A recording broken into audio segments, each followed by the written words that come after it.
नमस्कार दोस्तों, स्वागत करते हैं आप लोगों का आज के नए वीडियो में। अगर आप इस चैनल पर नए हैं तो इस चैनल को सब्सक्राइब कर लें, जिससे कि आपको ऐसे ही वीडियो की जानकारी मिलती रहे। तो आज का हमारा टॉपिक है फंडामेंटल एनालिसिस। फंडामेंटल एनालिसिस क्या होता है, इसके बारे में हम इस वीडियो में पूरी जानकारी हम आपको देंगे। फंडामेंटल एनालिसिस क्या होता है? तो फंडामेंटल एनालिसिस देखा जाए तो फंडामेंटल एनालिसिस जो होता है वह मुख्य रूप से इन्वेस्टर के द्वारा किया जाता है, ट्रेडर के द्वारा नहीं किया जाता है। ट्रेडर के द्वारा टेक्निकल एनालिसिस किया जाता है, न कि फंडामेंटल एनालिसिस किया जाता है। तो यहाँ पे हम ये देख रहे हैं कि फंडामेंटल एनालिसिस इन्वेस्टर के द्वारा किया जाता है, ट्रेडर के द्वारा नहीं किया जाता है।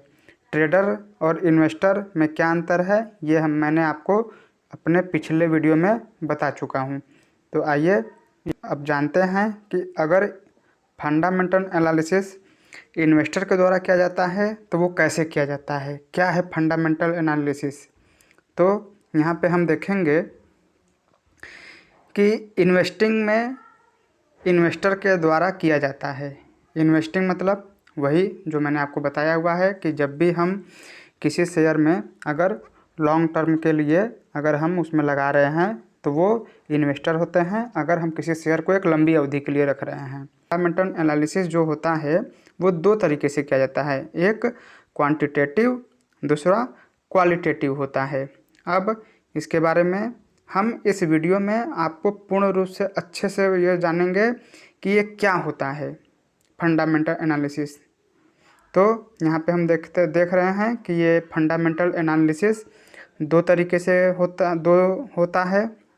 तो क्वांटिटेटिव एनालिसिस क्या होता है, अब इसके बारे में इसमें देखते हैं कि क्वांटिटेटिव एनालिसिस क्या होता है। क्वांटिटेटिव एनालिसिस देखा जाए तो इसको हम एक नंबर के फॉर्म में जानते हैं। नंबर के फॉर्म में मतलब कि हम इसमें क्या करेंगे कि अगर कंपनी का जब भी हम रिजल्ट देखेंगे, उसका फाइनेंशियल स्टेटमेंट देखते हैं, बैलेंस शीट देखते हैं, प्रॉफिट एंड लॉस देखते हैं, कैश फ्लो देखते हैं। कैश फ्लो मतलब कि कंपनी के पास कितना कैश पड़ा हुआ है, मार्केट कैप कितना है कंपनी का, कितनी बड़ी कंपनी है, 40,000 करोड़ की है, 50,000 करोड़ की है, 2 लाख करोड़ की है, कितने का उसका मार्केट कैप है। पीई रेशियो देखेंगे, डेब्ट टू इक्विटी रेशियो देखेंगे, रिटर्न ऑन इक्विटी देखेंगे, रिटर्न ऑन कैपिटल एम्प्लॉयड देखेंगे, आरओसी देखेंगे, रिटर्न ऑन एसेट्स देखेंगे, प्राइस टू बुक रेशियो देखेंगे। ये सारी चीज़ें एक तरीके से देखा जाए तो हम ये किस में देखेंगे, क्वांटिटेटिव एनालिसिस में देखते हैं।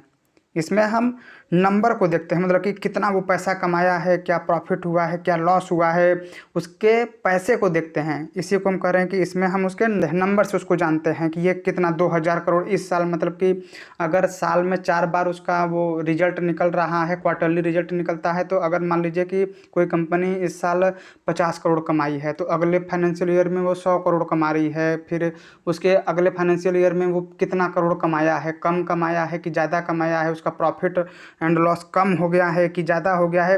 यही जो नंबर फॉर्म में हमको मालूम चल रहा है, उसी को हम क्वांटिटेटिव एनालिसिस में जानते हैं। जो भी चीज़ें रहेगा हमें दिखेगा कि कितना उसको फ़ायदा हुआ है, कितना नुकसान हुआ है, वही चीज़ हम इसमें क्वांटिटेटिव एनालिसिस में देखते हैं। उसके बाद एक होता है क्वालिटेटिव एनालिसिस। क्वालिटेटिव एनालिसिस क्या होता है, इसे हम नंबर में नहीं जान सकते हैं। ये बहुत ही एकदम सिंपल होता है। इसमें क्या होता है कि हम ये जानते हैं कि जैसे कि कोई कंपनी है, उसके बिजनेस के बारे में ध्यान देते हैं। बिजनेस के बारे में ध्यान देना मतलब कि वो कंपनी क्या करती है। जैसे कि अगर वो आईटी की कंपनी है, अगर मान लीजिए वो इन्फोसिस है तो वो आईटी सेक्टर की कंपनी है। अगर मान लीजिए वो टाइटन है तो वो टाइटन क्या है, टाइटन क्या क्या बनाती है, क्या प्रोडक्ट है। मैं लास्ट में जब मैं इसको आपको समझा लूँगा तो एक कंपनी का एग्जांपल लेकर मैं आप लोगों को समझाऊंगा, तो फिर आपको और अच्छे से समझ में आने लगेगा कि मैं क्या करना चाह रहा था। तो बिजनेस पे हम उसके ध्यान देते हैं कि वो कंपनी बिजनेस क्या करती है, उस पर हम फोकस करेंगे। फिर उसके बाद ये हमारा टॉपिक हो गया कि इसके बिजनेस पे ध्यान देते हैं। उसके बाद फिर देखते हैं कि फ्यूचर प्लानिंग, उस कंपनी का फ्यूचर में कोई प्लान है क्या है, वो अपनी कंपनी को कैसे ग्रोथ करना चाहता है, क्या किसी कंपनी के संग टाई अप करना चाहता है, उसके क्या क्या उसके फ्यूचर गोल हैं कि वो और किस प्रोडक्ट को लॉन्च करना चाहता है। इसी सब चीज़ों को हम उसकी फ्यूचर प्लानिंग देखते हैं। और ये भी देखते हैं कि क्या ये कंपनी आज जो प्रोडक्ट बना रही है तो क्या वो भविष्य में भी उस प्रोडक्ट की मांग रहेगी कि नहीं रहेगी, इस कंपनी का फ्यूचर में कैसा ग्रोथ रहेगा। ये सारी चीज़ें हम ये भी देखते हैं किसमें, फ्यूचर प्लानिंग में। जब हम फंडामेंटल एनालिसिस करते हैं तो उसमें हम ये भी देखते हैं कि उसकी फ्यूचर में क्या प्लानिंग है, वो फ्यूचर में क्या करेगा, फ्यूचर में उसके क्या ऐसा तो नहीं है कि वो फ्यूचर में कंपनी बंद हो जाए या उसका न चले। जैसे हम देख रहे हैं कि कंपनी एक्सपेंडिचर, जैसे कंपनी क्या उसका कोई फ्यूचर प्लानिंग है, वो उस पर खर्च कर रही है कि नहीं कर रही है, फ्यूचर में उसके कोई प्लान है कि हम अपनी कंपनी को और बड़ी करना चाहते हैं, हम इसके और भी ब्रांचेस खोलेंगे और किन देशों में खोलेंगे। ये होता है कंपनी पे एक्सपेंडिचर। और हम अच्छे एम्प्लॉय हायर करेंगे, हम और R&D मतलब कि रिसर्च एंड डेवलपमेंट पे हम खर्च करेंगे। ये सारी चीज़ें भी इसमें देखा जाता है। तो इन सारी चीज़ों को हम फंडामेंटल एनालिसिस में देखते हैं। तो इन्हीं को मैं बता रहा हूँ कि ये फंडामेंटल एनालिसिस ऐसे किया जाता है। तो अब हम यहाँ पे देखेंगे एक कंपनी का एग्जांपल, यहाँ पे मैं आपको बताता हूँ पीडीलाइट। पीडीलाइट वही जो मैंने आपको बोला कि अगर इस कंपनी का हमें फंडामेंटल एनालिसिस किया जाए तो वो कैसे होगा। ये वही कंपनी है जो फेविकोल बनाती है। कंपनी के बारे में हम जान गए। इसका इस समय वो ये क्या कर रही है, फेविकोल बना रही है, फेविक्विक बना रही है, जितने भी हमारा। तो एक तरीके से देखा जाए तो आपको क्या लगता है कि फेविकोल का यूज क्या घरों में होना बंद हो जाएगा भविष्य में? नहीं। क्या कारपेंटर इसको यूज करना बंद कर देंगे? नहीं, ये नहीं हो सकता। और इस कंपनी का आप देखिए कि ये कंपनी मोनोपोली टाइप की है। मतलब मोनोपोली क्या होता है, ऐसी कंपनी जो उस सेक्टर में नंबर 1 हो और वही हो, उसके अलावा कोई भी दूसरा कॉम्पिटिटर उसका मार्केट में ना हो। तो फेविकोल का कोई भी दूसरा कॉम्पिटिटर मार्केट में नहीं है। तो एक तरीके से देखा जाए तो हमें इसका फंडामेंटल एनालिसिस अगर करना पड़े, क्वांटिटेटिव और क्वालिटेटिव किया जाए, तो दोनों ही पैमाने पर ये बहुत अच्छी कंपनी है। इसका फ्यूचर भी बहुत अच्छा है और इस कंपनी का ग्रोथ भी बहुत अच्छा है। और देखा जाए तो इस कंपनी का देखिए मार्केट कैप, देखिए यहाँ पे देखिए 1 लाख करोड़ का है मार्केट कैप। पीई रेशियो भी इसका बढ़िया है, डिविडेंड भी देता है।